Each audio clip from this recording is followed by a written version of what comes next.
السلام علیکم ورحمۃ اللہ وبرکاتہ۔ آج انشاءاللہ اپنے اصلاح کورس کے اگلے لیسن کے ساتھ جس میں ہم رکوع کا بیان کریں گے انشاءاللہ تعالی۔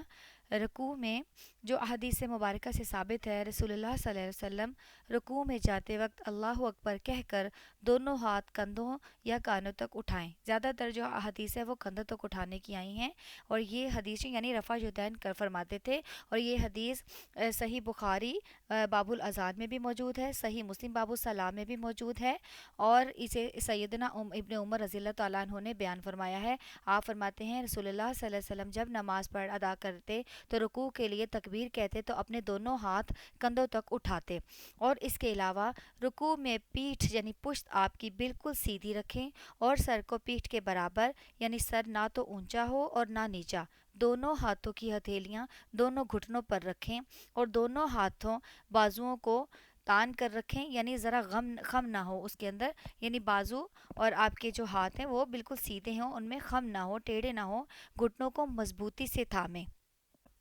اور احادیث مبارکہ سے یہ بھی ثابت ہے کہ رکوع کی حالت میں رسول اللہ صلی اللہ علیہ وسلم کی ہتھیلیاں آپ کے گھٹنوں پر یوں رکھی ہوتی تھیں جیسے کہ آپ نے گھٹنوں کو پکڑا ہوا ہو۔ رکوع کی حالت میں رسول اللہ صلی اللہ علیہ وسلم اپنی کوہنیوں کو پہلوؤں سے دور رکھتے تھے، اور یہ صحیح احادیث سے ثابت ہیں۔ جو ترمذی ہے، ترمذی صحیح حدیث میں بھی یہ حدیث موجود ہے، ابن ماجہ میں بھی موجود ہے، اور صحیح مسلم میں بھی یہ حدیث موجود ہے۔ اب آتے ہیں رکوع کی دعاؤں کی طرف۔ رسول اللہ صلی اللہ علیہ وسلم رکوع میں تسبیح فرماتے سبحان ربی العظیم۔ آپ نے حکم دیا کہ سبحان ربی العظیم کو 3 دفعہ پڑھو۔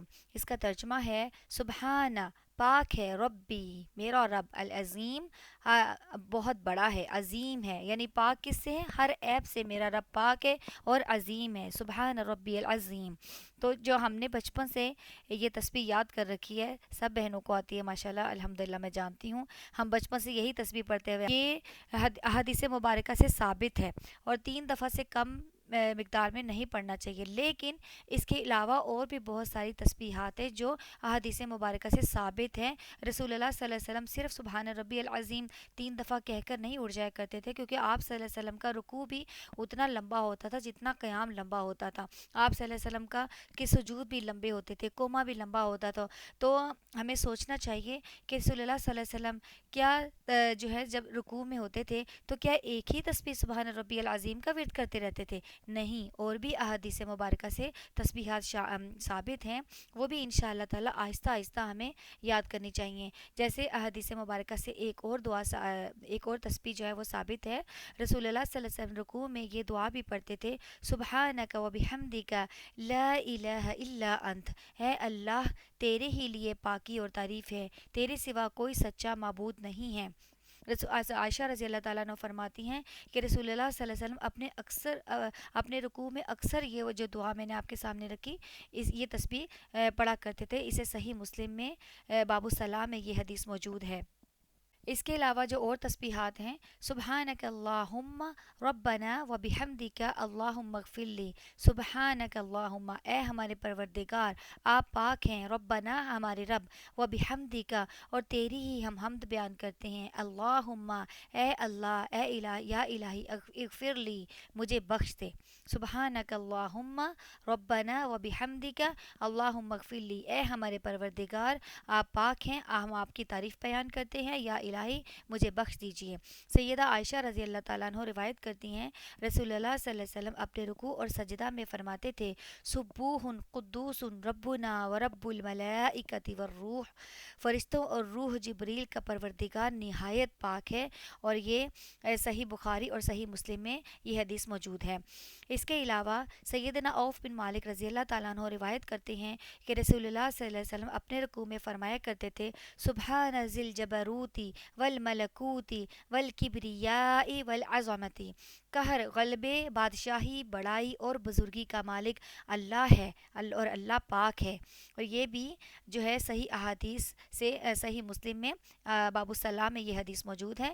سیدنا علی رضی اللہ تعالیٰ عنہ سے روایت ہے رسول اللہ صلی اللہ علیہ وسلم رکوع میں یہ تسبیح پڑھتے اللہم لک رکعت وبک آمنت ولک اسلمت خشع لک سمعی وبصری ومخی وعظمی سمی و عصبی، اے اللہ میں تیرے آگے جھک گیا، تجھ پر ایمان لایا، تیرا فرما بردار ہوا، میرا کان، میری آنکھ، میرا مغز، میری ہڈی اور میرے پٹھے تیرے آگے عاجز بن گئے۔ اور یہ بھی صحیح احادیث سے ثابت ہے، یہ صحیح مسلم میں اور سنن ابی داؤد میں باب السلام میں اور صحیح بخاری میں یہ والی احادیث جو ہے وہ موجود ہیں۔ اس کے علاوہ سب سے اہم جو بات ہے رکوع میں وہ ہے اطمینان۔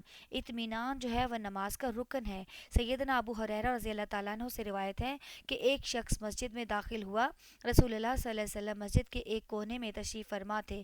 اس شخص نے نماز پڑھی اور رکوع، سجود، قومے اور جلسے کی رعایت نہ کی، یعنی جلدی جلدی نماز ادا کی، تو رسول اللہ صلی اللہ علیہ وسلم کی خدمت میں حاضر ہوا اور آپ صلی اللہ علیہ وسلم کو سلام کیا۔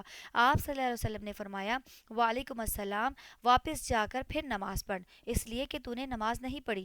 وہ گیا، پھر نماز پڑھی جس طرح پہلے بے قاعدگی سے نماز پڑھی، پھر آیا اور سلام کیا، تو آپ صلی اللہ علیہ وسلم نے فرمایا وعلیکم السلام، جا پھر نماز پڑھ کیونکہ تو نے نماز نہیں پڑھی۔